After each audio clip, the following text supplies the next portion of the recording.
Welcome back to our grungy vintage junk journal journey. So far, we've crafted a unique cover and hand-picked materials to bring our journals inside to life. Now in part 4, we're diving into building the signature base. We'll select and assemble our pages, shaping the heart of our journal. Let's dive in. So I'm starting out by using some of these thicker materials that I showed you in the previous episode. And I want to create some tags, similar like I've done here in my little travel journal. So you see I have these tags which are connected with fabric. We'll see one here on the last page, upside down, and we see one here in the front right side up. So I need 2 tag shapes to start off with, and of course this time our cover is bigger, and I have this book page which was from this book, which will serve as a template, because this way I know this is the size that I can go for. Unfortunately, this paper has some tears in it, so I can't use the full length, but we'll go as close as possible. And actually I want it a little bit more narrow anyway. I'm going to leave this ragged edge because I think that looks really cool. This is watercolor paper on which I have done some eco-dyeing experiments with rust. Then we'll cut 2 corners off. I'll just flip this around so that I have both corners with the same angle. And now this can serve as a template for the other tag, although of course it does not have to be the same size. So let's find another paper that we want to use. So this is all watercolor paper.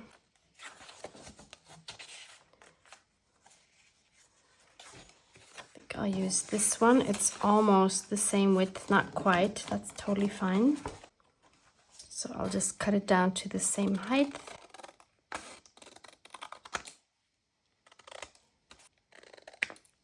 Okay, so we have 2 tags ready to go. So let's set these aside for now. And then I'll use this vintage file folder to cut 2 smaller file folder shapes, because I think those are always fun. So again, I'll take my book page so that I can know what size I can go for. I don't want to make it as big as a book page because I want some space here to add the fabric to as well. So I'll make them almost as tall as the book page. So I'll make it more narrow, about 2 centimeters more narrow. So I'll cut 2 of these. And then I'll take my envelope punch board to make the tabs. And if you don't have an envelope punch board, maybe you have another file folder where you can just trace that tab shape. I'm going to place these tabs fairly randomly. So I'll just punch here. And then depending on how wide I want my tab to be, I'll punch again. I'll do the same for the other one, but I'll put the tab on another spot.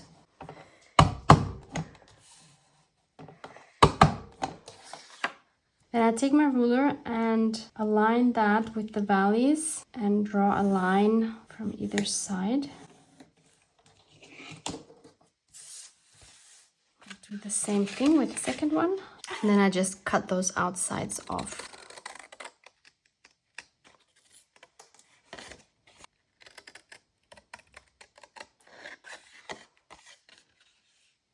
So these are ready to go as well. Then I want to use these 2. So this one is a coin envelope. And we have this vintage envelope. It's kind of falling apart, so I'm going to glue this flap back on.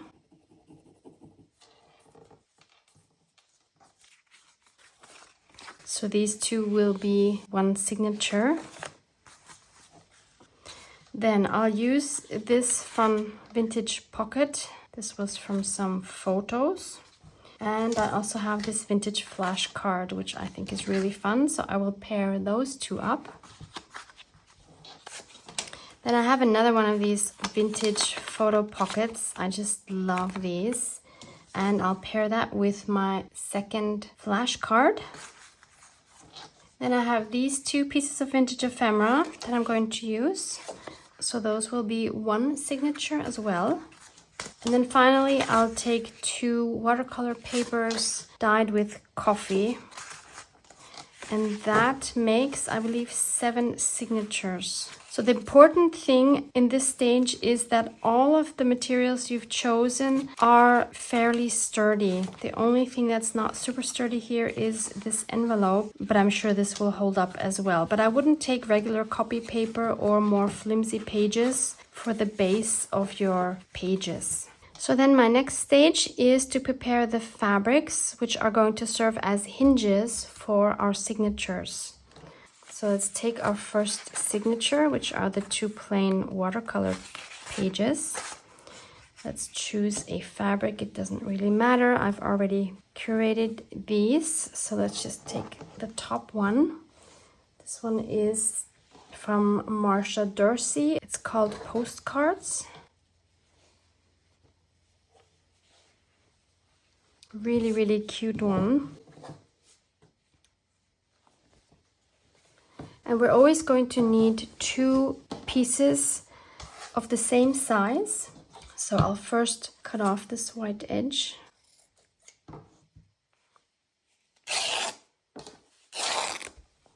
Of course, we're keeping these.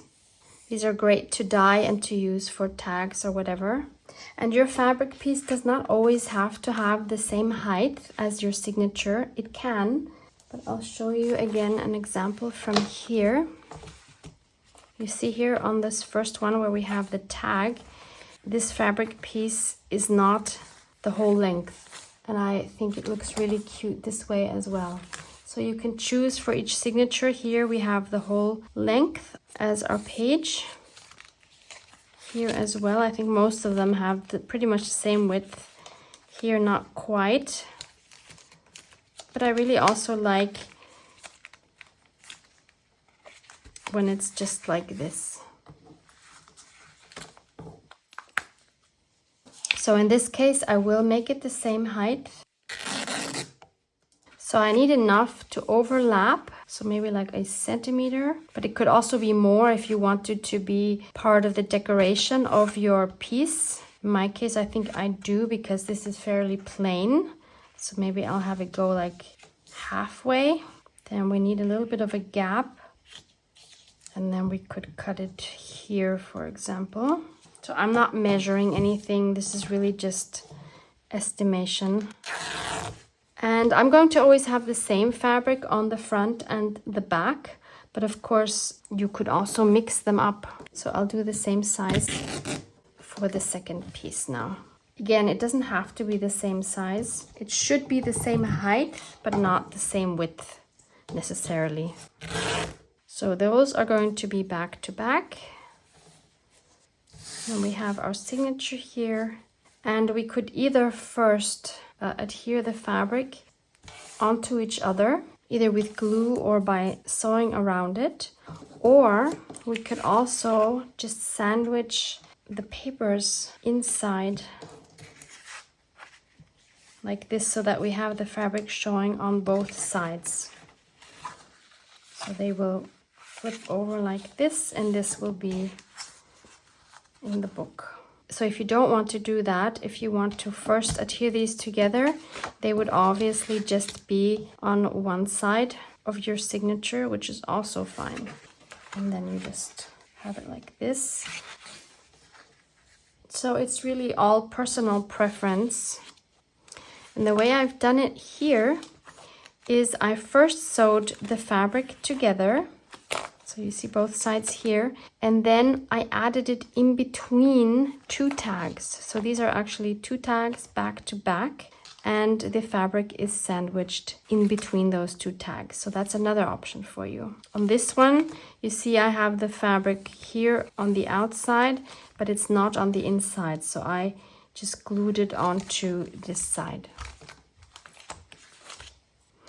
So I'll keep these together, put these aside, and then move on to the next, which would be this. And for that one, I'll use this one, which is Tim Holtz, and it's called Subway Signs.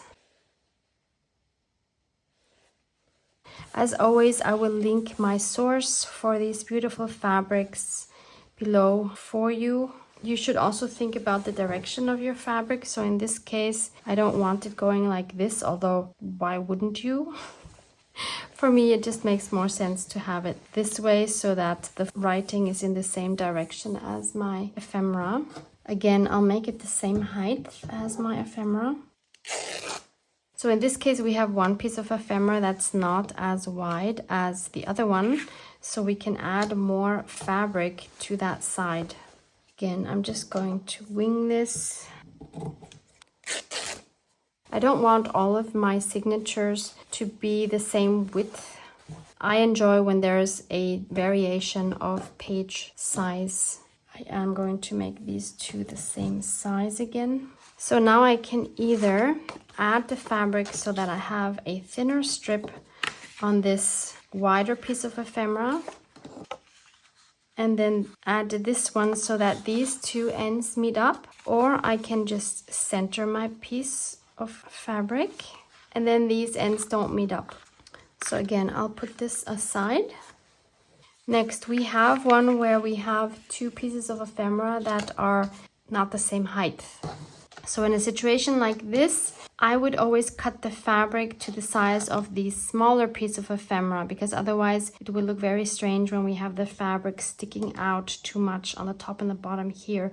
Again, that is a personal preference. And for this one, I'm going to use this fun fabric, again, Marsha Dorsey, and this one is called Treasure Hunt. And I chose this one because it has the orange, and I think that's going to go very well with my orange envelope here. And this, by the way, is canvas fabric. It's a lot more sturdy than the other cotton ones. This is really hard to tear, so I'm just going to cut this strip off. And again, I'll cut the second one the same size. So this one will look something like this.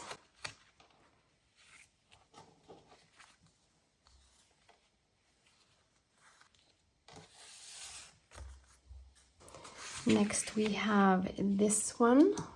For these, I'll use this one. This is Tim Holtz, and I believe it's called Receipts. If not, I will put information here on the screen. For this one, I'll use a shorter piece. I won't go for the full length. So that will look something like this. And then this will flip over.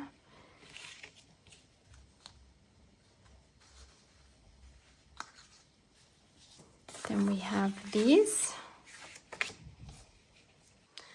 I'll take this one.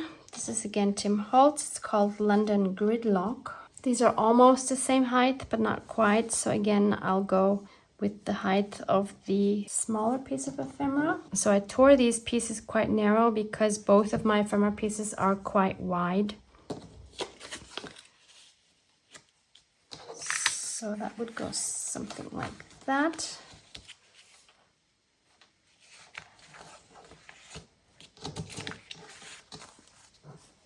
Then we have these two.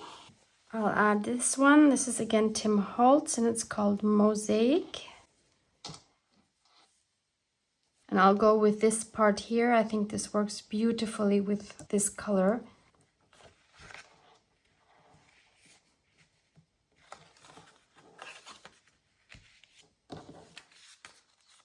And finally, we have these two tags. So this time I'll use the height of the straight piece here, not counting here where we have the corners cut off. So again, this is the canvas material called Treasure Hunt by Marsha Dorsey. I just love how well these two go together.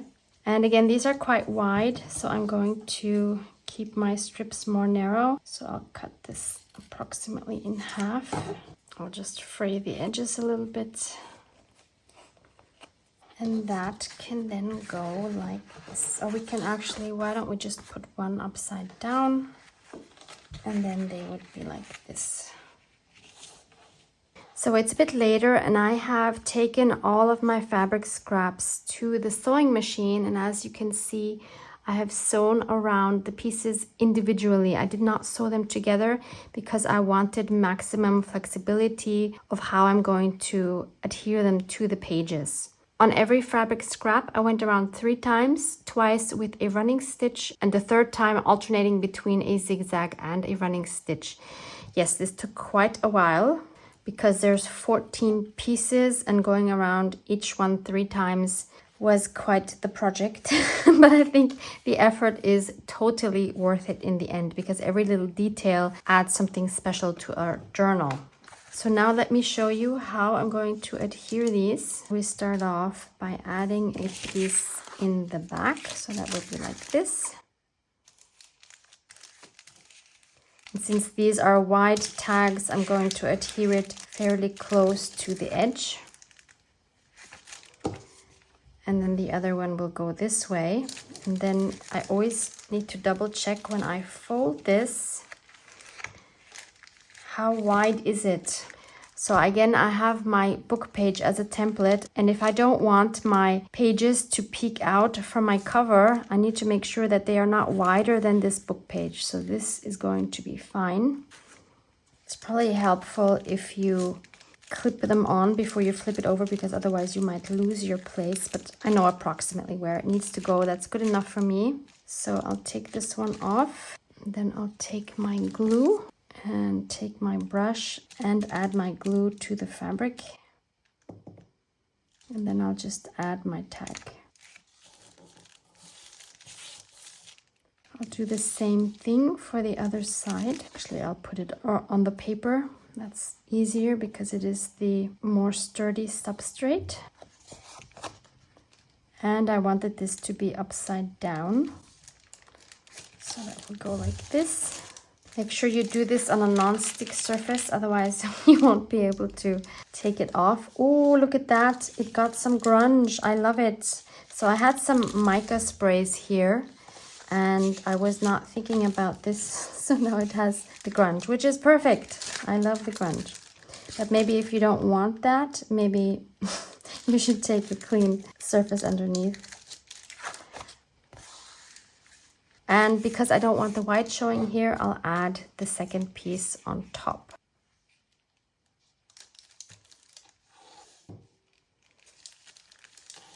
And a little more grunge, yay!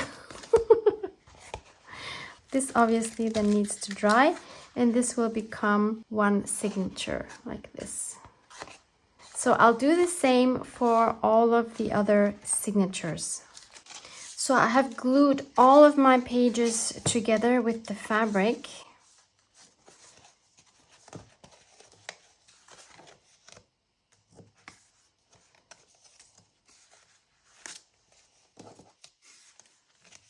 And if you only have pages that are like single papers, like this for example, another option would be to first glue the fabric on and then just to sew around it like this with your sewing machine. That way you would only have to sew once and it would obviously go through to the other side, then you wouldn't have to do each fabric separately.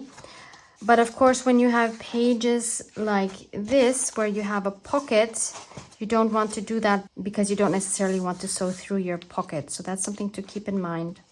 So originally I had planned on just having one signature. I did call these signatures before, right? They're obviously not signatures, they are double pages. So if we only make one signature, then we have this, which I guess would be okay. Let's look at what it would look like inside our cover.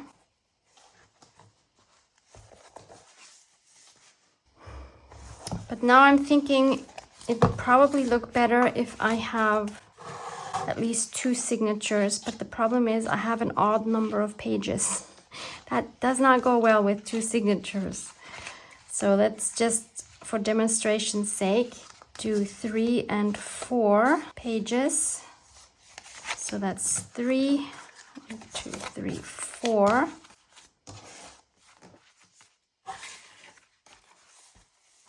So I think that would look better, and 3 might even look better. Obviously, we're going to be adding a lot more things to the pages, so it will grow.